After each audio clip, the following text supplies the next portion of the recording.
you probably noticed I don't feel about that war the way we were told we were supposed to feel about that war, the way we were ordered and instructed by the United States government to feel about that war. You see, I tell you, my mind doesn't work that way. I got this real moron thing I do. It's called thinking. And I'm not a very good American because I like to form my own opinions. I don't just roll over when I'm told to.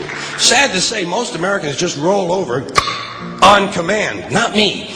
I have certain rules I live by. My first rule, I don't believe anything the government tells me. Nothing.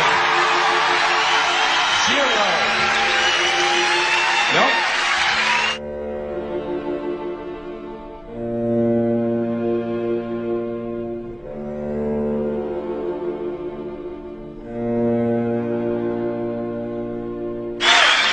And I don't take very seriously the media or the press in this country, who in the case of the Persian Gulf War were nothing more than unpaid employees of the Department of Defense, and who most of the time function as kind of an unofficial public relations agency for the United States government.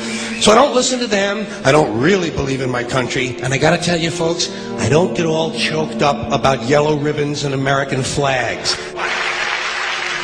Now, to balance the scale, I'd like to talk about some things that bring us together. Things that point out our similarities instead of our differences. Because that's all you ever hear about in this country is our differences. That's all the media and the politicians are ever talking about, the things that separate us, things that make us different from one another. That's the way the ruling class operates in any society. They try to divide the rest of the people. They keep the lower and the middle classes fighting with each other so that they, the rich, can run off with all the fucking money. Fairly simple thing, happens to work. If you know anything different, that's what they're going to talk about. Race, religion, ethnic and national background, jobs, income, education, social status, sexuality, anything you can do, keep us fighting with each other so that they can keep going to the bank. You know how I describe the economic and social classes in this country? The upper class keeps all of the money, pays none of the taxes. The middle class pays all of the taxes, does all of the work. The poor are there just to scare the shit out of the middle class. Keep them showing up at those jobs. Politicians know that word. They use it on you. Politicians have traditionally hidden behind three things: the flag, the Bible, and children. No child left behind. No child left behind. Oh, really? Well, it wasn't long ago you were talking about giving kids a head start. Head start? Left behind? Someone's losing fucking ground here. But there's a reason. There's a reason. There's a reason for this. There's a reason education sucks, and it's the same reason that it will never, ever, ever be fixed. It's never going to get any better. Don't look for it. Be happy with what you got. Because the owners of this country don't want that. I'm talking about the real owners now.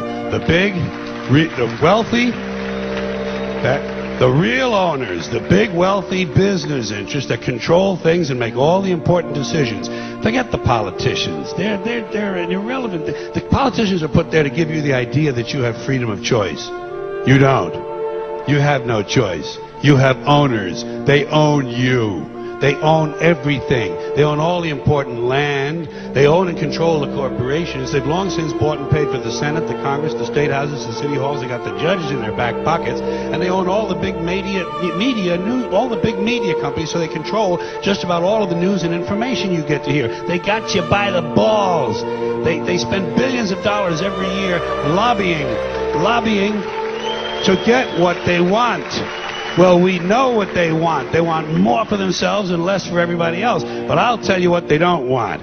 They don't want a population of citizens capable of critical thinking. They don't want well-informed, well-educated people capable of critical thinking. They're not interested in that. That doesn't help them. That's against their interest. That's right. You know something? They don't want people who are smart enough to sit around the kitchen table and figure out how badly they're getting fucked by a system that threw them overboard 30 fucking years ago. They don't want that. You know what they want? They want obedient workers. Obedient workers. People who are just smart enough to run the machines and do the paperwork, and just dumb enough to passively accept all these increasingly shittier jobs with the lower pay, the longer hours, the reduced benefits, the end of overtime, and the vanishing pension that disappears the minute you go to collect it. And now they're coming for your Social Security money. They want your fucking retirement money. They want it back. so they can give it to their criminal friends on Wall Street. And you know something? They'll get it. They'll get it all from you sooner or later, because they own this fucking place. It's a big club, and you ain't in it. You and I are not in the big club.